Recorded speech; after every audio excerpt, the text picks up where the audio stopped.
The movie opens in the depths of the ocean, a part of which is named Sector 7. Situated near Jeju Island, Sector 7 begins its oil rig drilling operations. It is the year 1985, and during the drilling operation, the entire process comes to a halt due to some defect in the drill. An engineer is sent underwater to check out the problem, and as he makes his way to the drill, a swarm of small glowing creatures approaches him. Mesmerized by their beauty, he fails to notice how dangerous they can be until they attack him. And that is the last time anyone has ever seen or heard of him.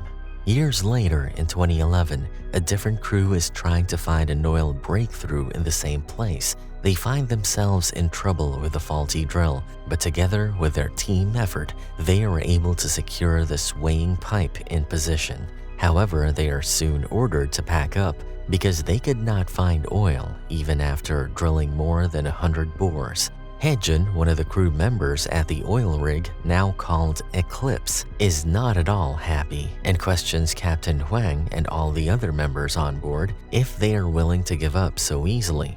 Her uncle Jong-man, who used to drill there with Haejun's father in 1985, soon arrives to oversee the operation on Eclipse. He was also there in Sector 7 when Haejun's father was on the ocean floor and he died in an accident. Since then, he has taken the role of a father figure for Haejun. Seeing her and the others unhappy about leaving empty-handed, Jong-man tells Hwang that he can talk to the board to buy a few more months for them. They get permission and soon restart the work. And just like that, 3 months pass. One day, the oil drill requires repairing, for which Haejun and one other worker volunteer, Hyun-woo, whose expertise is in diving, are lowered into the ocean. Everything is going well till Hyun-woo's cable snaps, resulting in him expertly and unintentionally diving deeper and eventually drowns. Meanwhile, Haejun can't do anything as her cable restricts her movement. She soon passes out and is pulled back to the station. As soon as she wakes up, she asks about Hyun-woo, but is met with silence as he didn't make it. Hyun-jung, the only other female member of the crew, along with Haejun, supervises the latter and is about to ask her something when her lover, Dong-soo, and Jong-man walk in. Haejun still can't believe her friend is gone, and to spend some alone time, she sits in the crane he used to operate. And just as she's thinking about him, Hyun-jung's face nearly breaks the windshield, as she apparently fell from the derrick, scaring the life out of Haejun and the crap out of me. One of the other members of the crew, Ji-sun, who liked Hyun-jung and had confessed his love for her many times in the past, was last seen with her. As a result, he is the primary suspect, and also because a creamy white substance was found on Hyun-jung's body. When the DNA test is suggested from a hair sample, the other workers, who are furious at the suspect, grab 2 handfuls. Suspecting foul play by one of their own members, Haejun ventures out on her own at night to see if she can find a clue as to what or who is leading to the inexplicable deaths of the crew members. Not long after, Hwang runs into her and tells her the doctor is dead too. The other members regroup and go after Ji-sun, suspecting he is behind all the deaths, and when they reach the boiler room where he is tied, they find him lying unconscious some distance away from where he was bound. Haejun approaches him carefully but gets startled when he suddenly wakes up. Almost in a delirium, he talks about seeing a monster and runs away. Haejun, Dong-soo, and the others chase him, but soon get a glimpse of a slimy undersea monster that is preying on the crew members. They are shocked to see that the creature has already made its nest, with many glowing embryos cocooned in a sticky substance in the engine room. It has also collected dead bodies in its nest. With the newfound adversity at hand, the remaining crew members try their best to contact headquarters, but due to heavy rainfall and slime over the power switches, they lose the connection. Jong-man wants to see the creature for himself and, with a loaded gun, which is not exactly something you bring to an oil rig, goes searching for it. The others follow him, but they don't have to search for long, as the vicious-looking creature attacks them with its whip-like tongue. Jongman fires multiple times, but when the monster doesn't budge, he whips out another item you don't exactly bring to an oil rig, a lighter. He ignites it and throws it at the creature, which immediately catches fire. Chaos ensues as the enraged creature chases the crew. It pursues them relentlessly, following them through thick iron doors and onto the lift, but they manage to escape in the lift, leaving the creature hanging on one of the upper floors of the rig. Once they reach the lab, they help the wounded member, who, after being whipped around like a dusty car mat on a concrete wall, only suffered a leg injury. However, Hwang accuses Jongman of knowing something and asks his true purpose of coming back. He notices that Jongman threw the burning lighter at the creature, seemingly aware of the fact that the creature's bodily fluid was highly flammable. Hwang demands to know the truth, and Jongman uses his rifle to break one of the glasses in the lab that contains the little glowing creatures. He takes out one of them and lights it on fire. He then begins to explain that 20 years ago, he, along with his team, discovered that these glowing creatures could burn up for 30 hours. They were considered much more valuable than oil, but Haejin's father was not very keen on using living organisms as fuel. Soon after, the accident happened where Haejin's father was killed by the same creatures in the ocean's depths, and Sector 7 was shut down. However, the oil rig resumed its operation in 2010, and Jongman started breeding one of these creatures with scientist Hyun-jung, but the creature managed to escape its chamber.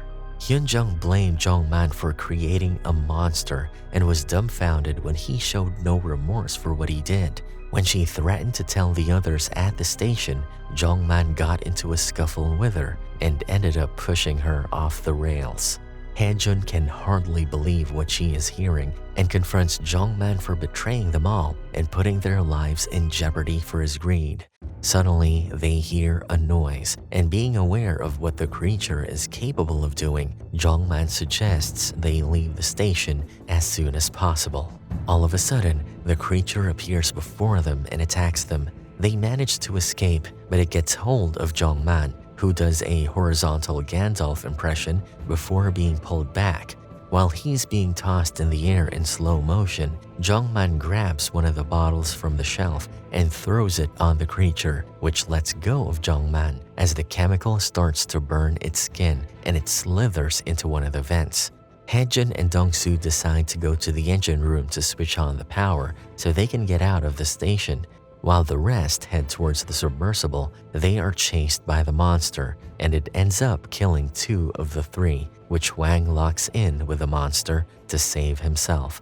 Hwang has already taken the submersible by the time Haejun and Dong-soo arrive. Little does he know that the creature has followed him into the water, and within seconds, it breaks the submersible's protective glass and kills Hwang. Meanwhile, at the station, Jongman has activated the blowout function that will destroy the entire oil rig in just 15 minutes. Haejun and Dong-soo rush to the control room after hearing the blaring siren to stop the explosion from happening, but they can't seem to do anything as only the captain knows how to stop it. Suddenly, they see a flare in the sky and realize Jongman is alive and on the deck fighting the monster. They make their way to the deck, but before they can do anything, Jongman gets stabbed in the heart by the monster's sharp, whip-like tongue. Jongman manages to ignite his lighter and throw it in the creature's mouth, which soon catches fire and burns Jongman along with it. The monster slithers towards the ocean and on its way grabs Dong-soo's leg and drags him along. Haejun tries her best to save Dong-soo, but it is too late. She cries his name, and astoundingly, Dong-soo responds. It is revealed that before the monster could drag him into the ocean, Dong-soo grabbed one of the dangling ropes and held onto it to save himself. Haejun jumps into action, and using her motorbike, which is another thing you don't normally see in oil rigs, she pulls Dong-soo up on the deck. But their happiness doesn't last long as the creature appears behind Dong-soo and uses him to play catch, devouring him before taking him down into the ocean. Haejun is petrified as she is the lone survivor, but realizes that she will not be for long if the creature catches her. So she gets on her bike by the time the creature comes back onto the deck, and in a face-off, she makes it chase her until she has the creature trapped. She lets go of her motorbike and it skids towards the monster, creating sparks, and as soon as it hits the monster, the bike explodes. But to her horror, the creature survives and continues chasing her. She makes it to the control room where the drill is operated and succeeds in distracting the monster so she can buy some time to escape. But the creature returns and starts attacking her again. Haejun uses one of the hanging ropes and pulls herself into the air. The creature uses the steel frame to reach her and jumps on her, but she lets go of the rope and, using a pole to balance herself, tries to do a superhero landing but sprains her ankle instead. The creature, which had a worse fall, isn't looking too good either. Not that it looked good in the first place. Haejun sees the drill as her last hope and lures the creature to the designated area by standing her ground, even when the creature is just inches away from her. And as the creature lunges, she lowers the drill onto the creature's neck. Although the creature is incapacitated, it can still move its limbs and uses it to grab Haejun's leg. Before the monster could devour her, she starts the drill and it kills the monster, severing its neck from its body. Haejun lets out a wail because even though she survived, all her loved ones died because of her uncle's greed. The self-destruction mode activates as the time runs out, and Haejun gets on another bike to avoid being roasted. She maneuvers her way from the blasts and ends up riding the bike into the water. A few minutes later, we see a flare from a nearby floating platform, and the helicopter rescues Haejun, who has made it onto the platform. She looks out the window at the destruction of the nightmare she lived in a place she considered home. And that's a wrap for this movie recap. Thanks for watching.